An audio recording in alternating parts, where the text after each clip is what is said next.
So to me, it says players are getting it wrong. Yeah, the off-season and pre-season is done poorly. Therefore, players aren't prepared for the match demands when we get to round one.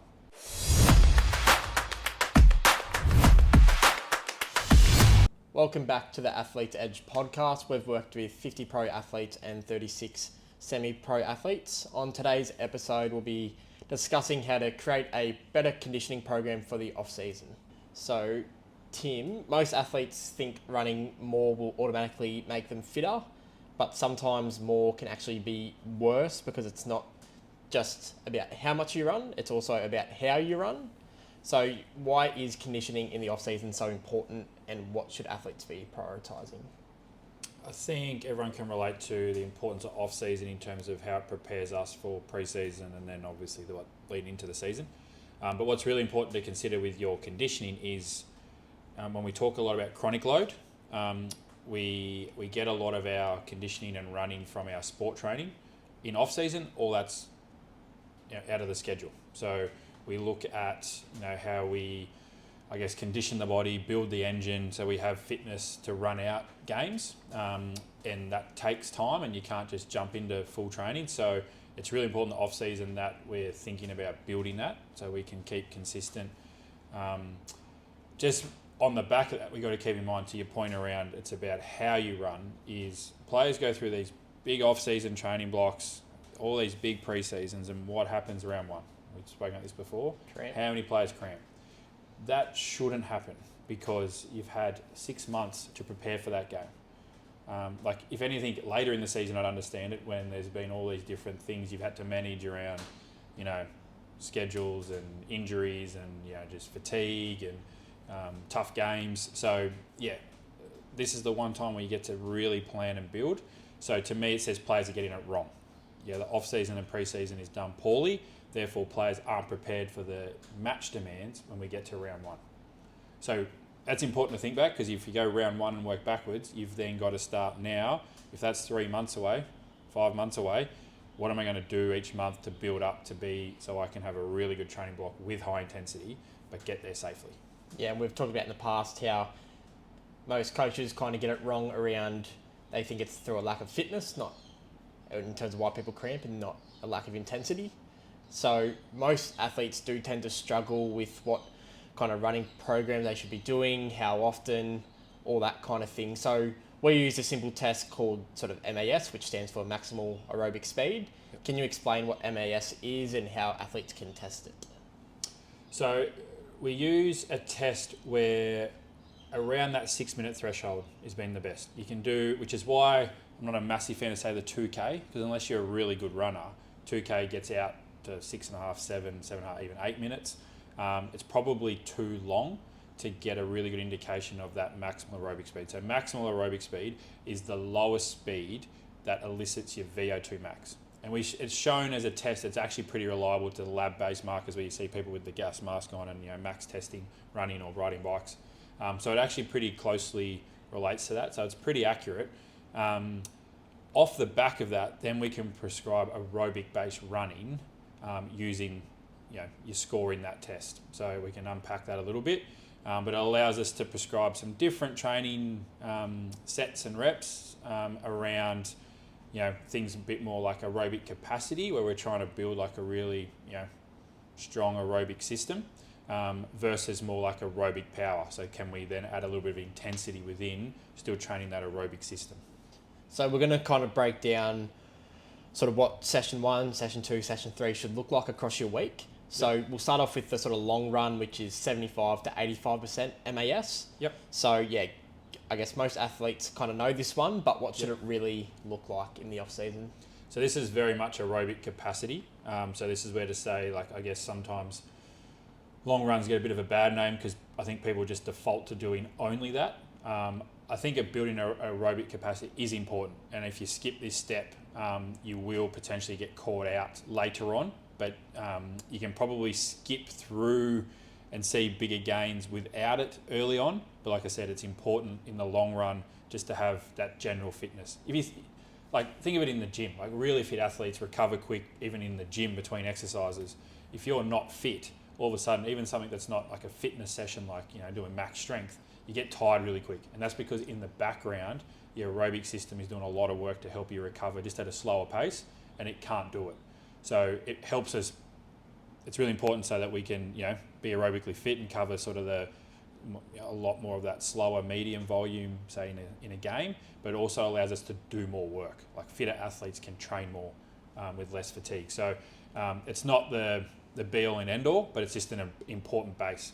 So it's off your MAS test, say 6-minute run test, you can work out your maximal aerobic speed.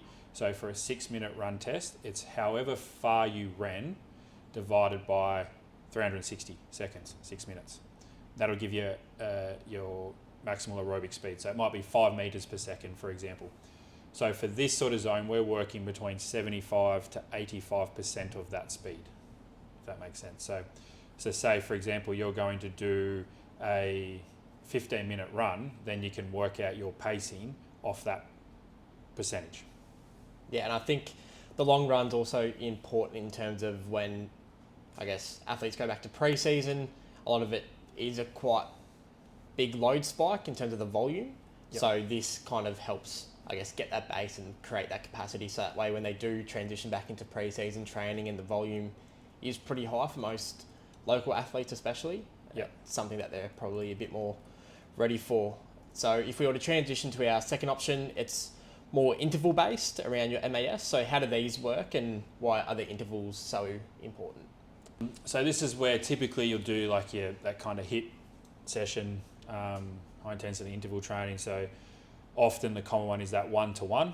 So we typically use 15 seconds on, 15 seconds rest, or 30 on, 30 off. So just matching whatever your work time is to your rest time. So we're repeating efforts pretty much at our MAS. So for example, if that was my 6-minute run test and it worked out 5 meters per second. So if I'm doing a 30-second effort, I'm trying to cover 150 meters every 30 seconds. Now, as a one-off, that's not too hard because remember you did that. That's the pace you ran a whole 6 minutes at. Now you're only doing 30 seconds. But what becomes challenging is 30 seconds. Now you're challenging your aerobic system to recover in 30 seconds and then repeat that. And as long as you match that pacing, then that's where over the course of 6, 8, 10 reps, we start to build that aerobic capacity. So what's really important off that and with all this stuff is you don't overshoot it by too much. Otherwise, you've run too fast and it becomes a bit more anaerobic because the intensity is too high. And obviously you don't want to undershoot it because now we're not creating a stimulus, which to how it works is what we see is if we look at heart rate and things like blood, all these metrics around, things that the body's working pretty hard, we see heart rate go up a little bit, then it will recover for 30 seconds. But the next rep, it'll get a little bit higher, then it will recover a little bit, then it'll get a little bit higher, then recover. And then those last sort of 3, 4, 5 reps, we're spending more time up in around that aerobic zone where we want to be at. So that's how we recreate a stress that we adapt from that makes us better. Where, like we sort of said, either people just underdo it with just lots of long, slow stuff and don't really get anything out of it, or they try and jump in and do all this like repeat speed and too hard stuff on an aerobic day, which then means you're not training your aerobic system, you're training something else. So you're leaving this big gap in your program. And for some athletes who are maybe a bit stronger aerobically, is it more of a 2-to-1 for them to create that stimulus? Yeah. And so definitely, definitely those guys. So if you're a pretty good runner, like say you win your club 2K and that sort of stuff, I'm pretty good. You've probably got a pretty good aerobic system. So that's where potentially you go out to 2-to-1, 3-to-1 just to create that stress. So we spoke about Darcy, for example. If we do 15 on, 15 off stuff with him, it just finds it too easy. Even though his target distances are longer because his test is good, 15 on, 15 off for a really good aerobic person, it's not long enough to spike their sort of heart rate and get the stress you want. And then the rest, because it's 1-to-1, is too long that they recover almost fully. So they're just kind of doing this and not really building. And the opposite is true for some. Like if you're not necessarily a great long distance runner, but you're pretty fast, you're probably very fast twitch, very type 2, very anaerobic. And that's where you might even have to start with 1-to-2. Because you might need a bit more rest to keep it aerobic because you get anaerobic very quickly. And we've had a few athletes like that as well, where things like the tempos, where they do like 15 seconds on 45 seconds rest, is actually work better for them, because if they have too short a rest, they actually turn anaerobic very quickly. And you know that's happening because they're the ones that you feel a bit unwell. Like you don't get sick with aerobic stuff. It's the anaerobic stuff where you start to feel like you could vomit, you don't feel well. You know that one. Yeah. And then for our last sort of option is short intervals, or kind of the tempos that we kind of just mentioned there, which aren't quite sprints, but from experience, they are pretty close. So how do these kind of fit in? Yeah, so this is where you sort of times in that 5 by 1.2 to 1.3. So you're working at about 120 to 130%. This is, like I said, across the week, if you had a sort of slower sub MAS run, one that's right on your MAS, where it's the 1-to-1.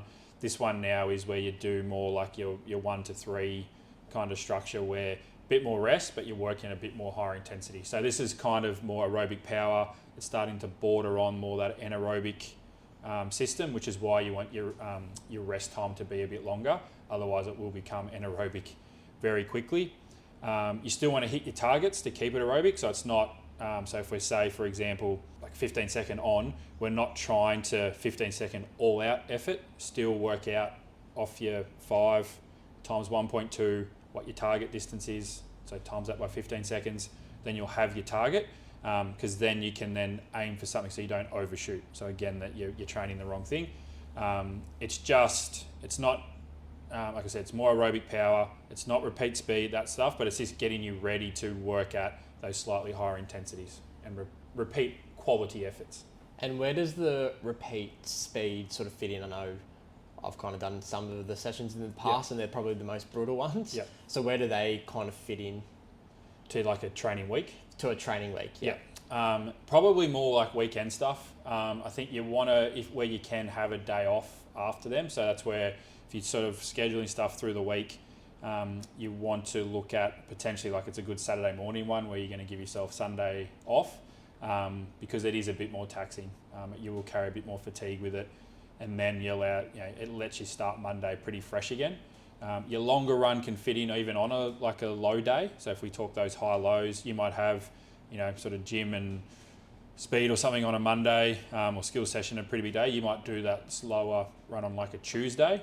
Your interval could be that 1-to-1 session, could be like a Thursday, where you could do speed or gym in the morning and do that in the afternoon. And then potentially this fits on a Saturday, where you typically have like a Sunday off.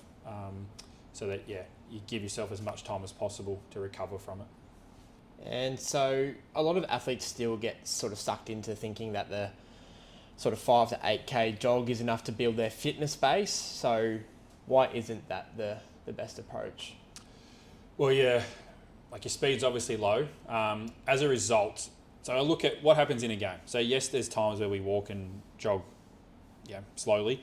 But every time speed increases, the mechanics and the demands change. So even from like preparing your body for like faster jogging, striding, sprinting, it does actually zero for that. So you're not really, speed's too low to really benefit your faster running. And then even from like an aerobic standpoint, your heart rate's way too low. So the only way to really overload that is to just run longer. And then we start to worry about things like calf, Achilles, foot, plantar fascia, overuse things. And that's why I think, for the benefit of, we're not middle distance runners, we're not long distance runners, we don't need to do that. There's a much better way for a lot less cost and less risk, and that's where the stuff we're sort of talking about comes in. Sort of mentioned that you just got to keep running longer and longer, and it takes a lot of time. So you might end up doing hour and a half runs by the end of your off season, which I don't have time for that. I don't know about everyone else. So what we find as a result too, so then when you get to the game, as soon as there's some intensity, it just blows you up, and you just think, well, all this running I've done hasn't helped me, because it's not the volume that's the problem. It's actually the intensity that gets you. Whereas what we're proposing is it's a bit more, I guess, of like a scientific measured way to sort of tick off all those different zones to give you a well-rounded, really, I guess, holistic conditioning plan. And so if we're to put it all together into sort of like a weekly schedule, if an athlete wants to kind of do this properly and fit these sessions into their week alongside their gym and their speed training. Yep. So how would you kind of structure your week to include the sort of longer run, the MAS intervals, and the sort of speed conditioning? Yep. So I would look at sort of like 2 to 3 sessions a week.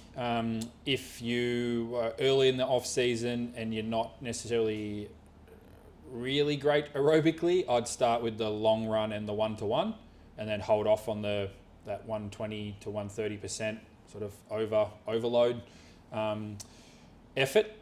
And then potentially either progress to the 1-to-1 with the 120, or potentially just progress to all 3, maybe in 4 or 5 weeks. How I would structure it is something like a Monday, Thursday, Saturday, or a Tuesday, Thursday, Saturday. So sort of like every 2-3 days. Trying to work in and around. So if you're doing any speed work, try not to put any of the conditioning sort of like that afternoon. If you're doing speed the next morning, try and separate across the week. So it might mean you have to do some mornings. Just try and fit it in that way. Just keep an eye on your volume. So don't necessarily think, oh, that was easy, and then double your reps the next session. Just sort of add 1 or 2 reps each time. So we're sort of keeping within that 10% load increase across the week. So whatever you do that week, add that all up. The next week's only 10% more.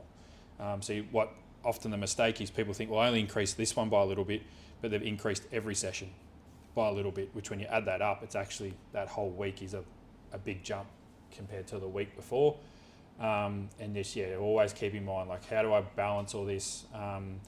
Balance it from a maintenance standpoint and get all the work you need in through your week, but still pick 1 or 2 priorities and make sure your calendar reflects that. So one of the things often we talk about with athletes is if someone says, I want to get faster, my response will be, well, show me your calendar, show me your training plan. I want to see speed as a priority. And if it's like there's no speed in there, well, obviously you're not getting faster. So then when I see 2 speed sessions, I'm like, well, what are you doing in and around that? How do you recover from them? How do you prepare for them? If that's the priority and what you want to get better at, your schedule needs to reflect that. And so to wrap it all up, do you have any last takeaways to wrap up the episode?